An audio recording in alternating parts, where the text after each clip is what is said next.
এই দেশে ছাত্র জনতার গণ অভ্যুত্থান শুরু হবার আগে আমি মোবাইল ফিনান্সিয়াল সার্ভিস বা এমএফএস বলি আমরা, এরকম একটা প্রতিষ্ঠান নগদকে নিয়ে একটা ভিডিও করেছিলাম।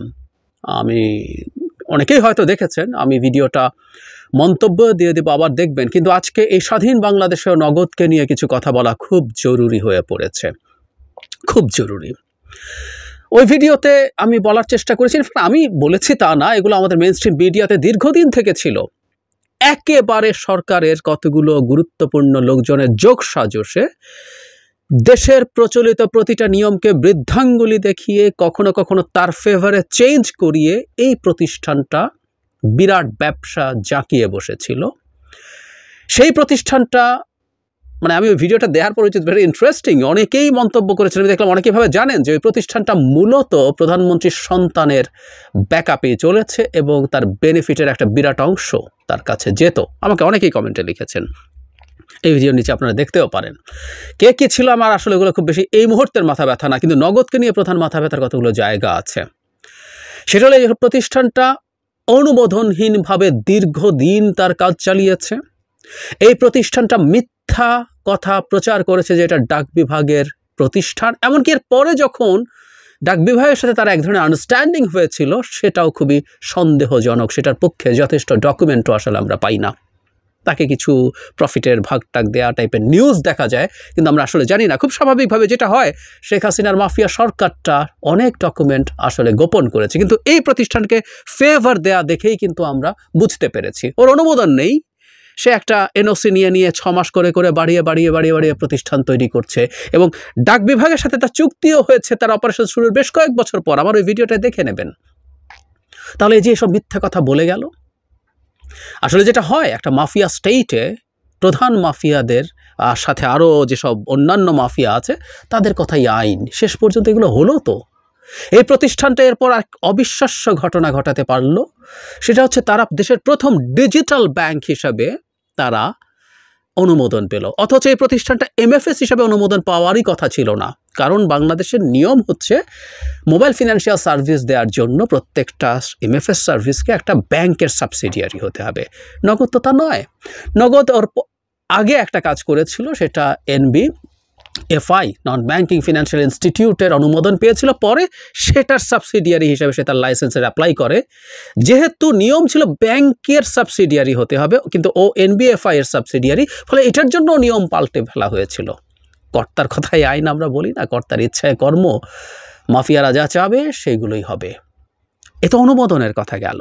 শুধু সেটা না, দেশের রাষ্ট্রীয় যতগুলো বেনিফিট মানুষকে দেয়া হয়, উপবৃত্তি, বয়স্ক ভাতা, বিভিন্ন ভাতা, তার জন্য আপনার নগদ অ্যাকাউন্ট ম্যান্ডেটরি করা হয়েছে, একেবারে ম্যান্ডেটরি করা হয়েছিল। সো এই যাবতীয় সব ঘটনা ঘটেছে এবং এই প্রতিষ্ঠানটা শেখ হাসিনার সাথে চায়নায় গেলেন, সেখানে তারা খুব ঢাকঢোল পিটিয়ে, তাদের ওয়েবসাইটে এখন ঢুকলে দেখবেন যে তাদের ওই সব ছবি অনেক সরিয়ে ফেলেছে। তবে বাংলাদেশে এখনকার প্রজন্ম অনেক স্মার্ট। আমি আরেকটা লিঙ্কও দিয়ে দেব, সরকারের লোকজনের সাথে তার দহরম মহরম এবং ওঠা বসার ডকুমেন্টও ওই লিঙ্কে আছে। আপনারা ঢুকলে ফেসবুকের ওই লিঙ্কে সব পেয়ে যাবেন। সুতরাং সরকারের সম্পূর্ণ বেনিফিট পেয়ে এবং সেখান থেকে বিরাট একটা অংশ টাকা সরকারের সাথে লোকজনকে সরাতে দিয়ে ও বাংলাদেশের ফিনান্সিয়াল যে সিস্টেমটা, এটার মধ্যে এক বিরাট ঝুঁকি তৈরি করেছে। সরকারের পতনের পর, দেশ স্বাধীন হবার পর তারা তাদের প্রোফাইল লাল করেছিল। ডক্টর ইউনূসকে স্বাগত জানিয়ে তারা একটা ফ্লায়ার তৈরি করে স্ট্যাটাস দিয়েছিল। ফেসবুক থেকে ওগুলো সরানো হয়েছে, কারণ ডক্টর ইউনূস অলরেডি এটা নিয়ে সিরিয়াস রিয়াকশন দেখিয়েছেন, তাই সরিয়েছে।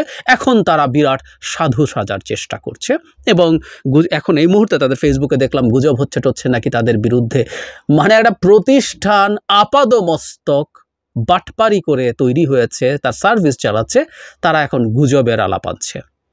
যে কেউ নগদের অনিয়ম নিয়ে বাংলাদেশের, আপনি গুগলে সার্চ দেন, সব ফর্মের সব ধরনের মেইনস্ট্রিম মিডিয়াতে তাদের অনিয়মের কথায় ভরে আছে। জরুরি যে ব্যাপারটা ছিল, নগদের যিনি প্রধান, আমরা খবর পেয়েছি তিনি এই ঘটনার আগেই পালিয়ে গেছেন বাবার চিকিৎসার কথা বলে। এই ভদ্রলোককে আসলে ধরতে পারার দরকার ছিল এবং তাকে খুঁজে আনা দরকার বলে আমরা মনে করি। আমাদের গুরুত্বপূর্ণ এই মুহূর্তে কর্তব্য হচ্ছে নগদের ব্যবস্থাপনা পরিচালককে দেশে ফিরিয়ে আনার চেষ্টা করা। কারণ অনেক রকম অনিয়ম করেছেন এবং একটা ঝুঁকির জায়গা আছে। আমরা যখন ফিনান্সিয়াল সার্ভিসে লেনদেন করি, অনেকের টাকা তো পড়ে থাকে, এই অঙ্কগুলো শত শত কোটি টাকা হয়ে যায়। এই টাকাগুলো কিন্তু অরক্ষিত আছে। সুতরাং এইখান থেকে কি হবে না হবে এটা আমাদের ঝুঁকির প্রশ্ন তৈরি করছে।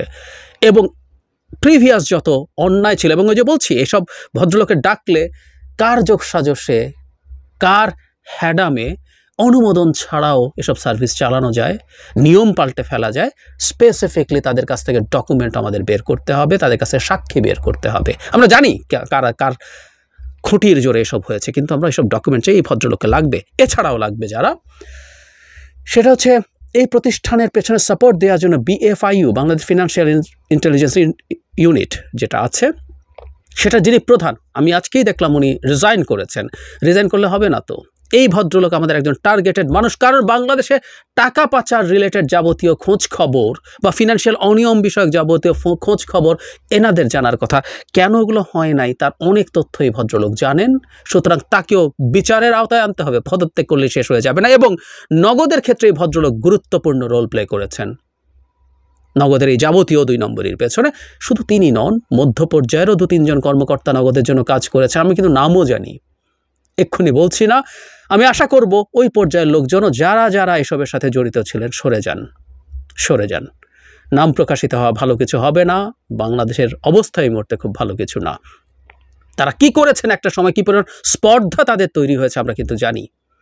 এইটুকু ক্লু দেই, যিনি আছেন যিনি আছেন মধ্য পর্যায়ের, উনি যদি শোনেন, আপনি সফটওয়্যার ব্যবসা করতেন, ইন্ডিয়ান সফটওয়্যার ব্যবসা, এই প্রতিষ্ঠানে বসে আপনার BFIU ট্যাগ দিয়ে বিভিন্ন প্রতিষ্ঠানকে আপনি সফটওয়্যারের এজেন্ট হিসেবে সফটওয়্যার বেচার চেষ্টা করেছেন, বিভিন্ন ব্যাংককে, বিভিন্ন NBFI-কে, বিভিন্ন MFS-কে। কি পরিমাণ মগের মুল্লুক বানানো হয়েছে আমরা জানি। সো এই মানুষগুলোকেও টার্গেটে আনতে হবে। তার চাইতে আরও 2-1টা জরুরি কথা আছে, সেটা একটু বলে নেই। নগদকে দেয়া মোবাইল ইন্টারনেট ব্যাংকিং, যেটা ডিজিটাল ব্যাংক, যে অনুমোদন দেওয়া সেটা এই মুহূর্তে বাতিল করতে হবে। যেই প্রতিষ্ঠানটার এক্সিস্টেন্স থেকে প্রতি পদে নিয়ম ভেঙেছে, যে প্রতিষ্ঠান আদতে ক্ষমতাসীনদের একটা ধান্দাবাজির প্রতিষ্ঠান, সেই প্রতিষ্ঠানের হাতে ডিজিটাল ব্যাংকিংয়ের লাইসেন্স থাকতে পারে না কোনোভাবেই। এই প্রতিষ্ঠানটার যাবতীয় সবকিছু খোঁজ খবর করতে হবে, কে এর সাথে জড়িত আছে তাদেরকে বিচারের আওতায় আনতে হবে, তার যাবতীয় অনিয়ম ঠিক করতে হবে।